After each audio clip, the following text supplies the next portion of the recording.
Bulk drug ఫ్యాక్టరీలో వెంటనే ఆపాలి. Modi go back, Modi go back, Modi go back, Modi go back. వెంటనే బల్క్ డ్రగ్ ఫ్యాక్టరీలు ఆపాలి. వెంటనే బల్క్ డ్రగ్ ఫ్యాక్టరీలు ఆపాలి. వెంటనే బల్క్ డ్రగ్ ఫ్యాక్టరీలు ఆపాలి. వెంటనే బల్క్ డ్రగ్ ఫ్యాక్టరీలు ఆపాలి. వెంటనే బల్క్ డ్రగ్ ఫ్యాక్టరీలు ఆపాలి. ప్రాణాలు తీసే ఫ్యాక్టరీలు వద్దు.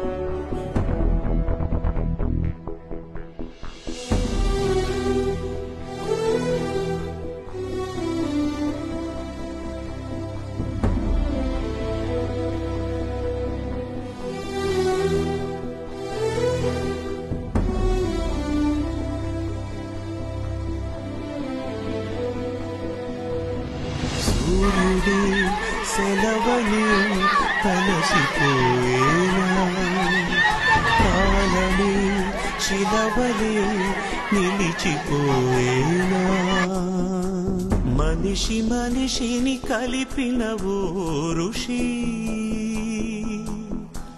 భువిని చరితని నిలిపెను నీ కృషి.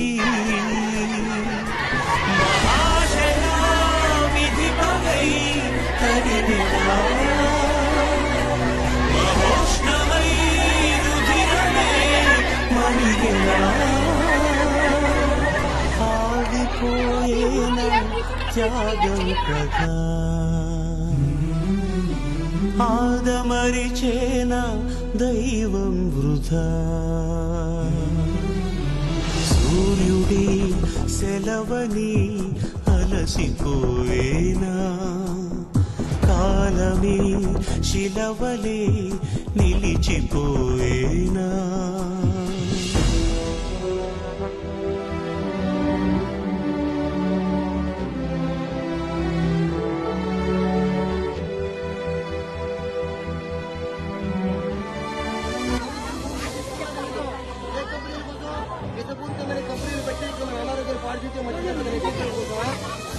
కార్పొరేట్ సంస్థలు బాగోగుల కోసమా ఆ నరేంద్ర మోడీ ఈ రోజు శంకుస్థాపన చేస్తున్నారంటే ఎవరి కోసం?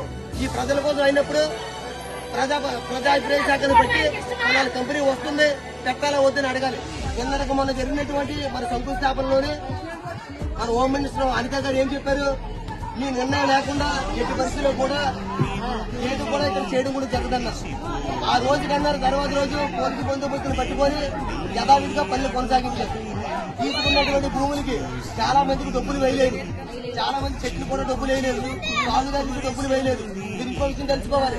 ఒక వ్యక్తికి 10 ఎకరాలు ఉంటే ఆ 10 ఎకరాలు ఉన్న వ్యక్తికి ప్యాకేజ్ ఇవ్వాలి, దాంతో కూలి పనిచేసిన ప్యాకేజ్ ఇవ్వాలి.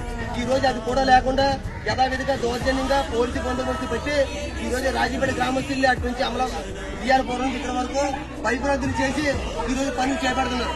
ఇది ఎంతవరకు న్యాయం? మన పంచభూతాలే మీరందరూ ఒక మాట వినండి. అంటే 2013లోనే ధర్నా చేసినప్పుడు అదే మన అనితమ్మ గారు వచ్చి అక్కడ ఉంది అని చెప్పాలి అని అన్నారు. ఇప్పుడు మనం ఈ బల్క్ కంపెనీ వచ్చిందనుకో, మంది కూడా నేనేం చెప్పాలి, నా కొడుకు కానీ నా కూతురు కానీ, మాది మా సొంత ఊరు రాజీపేట, మా నాన్న నాకు ఉండేవారు, ఇప్పుడు లేరు. ఇప్పుడు నేను వలస వెళ్ళిపోయి రాకపోతే ఎక్కడో బతుకుతున్నాను, వలస ఎక్కడో పంటలోకి వెళ్ళిపోయి ఏదో బతుకుతున్నాను అని చెప్పాల్సిన పరిస్థితి వస్తుంది. ఎందుకంటే ఈ ఎట్రో వల్ల ఎట్రో ఒకటమ్మా, ఉదాహరణకి ఏమి లేదు. ఈ పేపర్ ఉంది, పేపర్ తయారు చేయడానికి కడప తేవాలి, ఎక్కడెక్కడి నుంచి తెస్తారు. ఇది పేపర్ వస్తే జాన్ షాప్ జనం చేస్తారు అంతే, కానీ పేపర్ ఎక్కడి నుంచి తెస్తారో తెలియదు. అదే బల్క్ డ్రగ్ కంపెనీ అంటే ఇక్కడ రా మెటీరియల్ మొత్తం ఇక్కడే తయారు చేస్తారు. రా మెటీరియల్ మొత్తం అంటే ఇందులో కావాల్సిన మెటీరియల్ మొత్తం ఇక్కడే తయారు చేసి ఇక్కడ నుంచి వేరే కంపెనీలకి వాళ్ళు సప్లై చేస్తారు. అందువల్ల దానివల్ల ఎంత వేస్టేజ్ ఉంటుంది. ఏదైనా సరే మన సీజ్ హౌస్ ఎందుకు పెట్టాలనుకుంటారు? ఎందుకంటే ఏ వేస్టేజ్ అయినా వెంటనే స్థితిలోనే కలపడానికి బాగుంటది కాబట్టి. దానివల్ల మొత్తం 2013 భూ సేకరణ చట్టం పొందుపరిచారు. ఆ రోజున కలెక్టర్ గారు, తహసీల్దార్ అందరూ కూడా ఆ రోజున అధికారంలోనే అదే టీడీపీ నారా చంద్రబాబు నాయుడు గారు, అదే అనితమ్మ మన ఎంబడి గారు క్లియర్ గా ఎందులో క్లియర్ గా పొందుపరచడం ఏంటంటే ఇచ్చాడు భూములు తీసుకుంటే మన ఊరు అలాగే ఉంటది. మన ఊరు మనల్ని బొమ్మని అనరు. అంటే ఒకవేళ ఏమీ లేదు నిన్ను బొమ్మనే అనుకోమ్మా, నీకు తీస్తారనుకో, నీ ఇంటి దగ్గర నీకు ఇవ్వాలి ప్యాకేజ్, నీ ఆయనకి ప్యాకేజ్ ఇవ్వాలి, నీ కొడుకులకి ఉన్నారు ఇద్దరికి ప్యాకేజ్ ఇవ్వాలి, నీ కూతురికి ప్యాకేజ్ ఇవ్వాలి, నీకు R&D ప్యాకేజ్ ఇవ్వాలి, అలాగే 5 R&D ప్యాకేజ్ ఇవ్వాలి, 5 ఇల్లు ఇస్తారని ఇవ్వాలి. ఎంత అవుతుంది చెప్పు చెప్పమ్మా. అందుకనే మన ప్లేస్ ఉంటే మనమే వెళ్ళిపోతాం. కంపెనీ బాగా పడ్డావు. ఇప్పుడు ఒక కంపెనీ వచ్చింది, కంపెనీ వచ్చింది, మందుల కంపెనీ. ఆ కంపెనీ వాళ్ళు ఇప్పటికే సర్వనాశనం అయిపోతున్నాం. క్యాన్సర్ వస్తున్నాయి, లేనిపోయిన రొక్కాలు ఏంటంటే చెప్పలేని పరిస్థితి. ఈ రోజు ఎటో యాజమాన్యమైనా పట్టించుకుందా అంటే ఏమి నిమ్మకి పెట్టినట్లు ఉంది తప్ప వాళ్ళు ఏమి పట్టించుకోలేదు. ఈ రోజు బల్క్ కంపెనీ వస్తుంది. మొన్న ఇది స్టార్ట్ చేయడం వాటర్ ప్లాంట్ రోడ్లు కానీ రిప్రజెంట్ చేయడానికి వచ్చినప్పుడు మాట్లాడాం.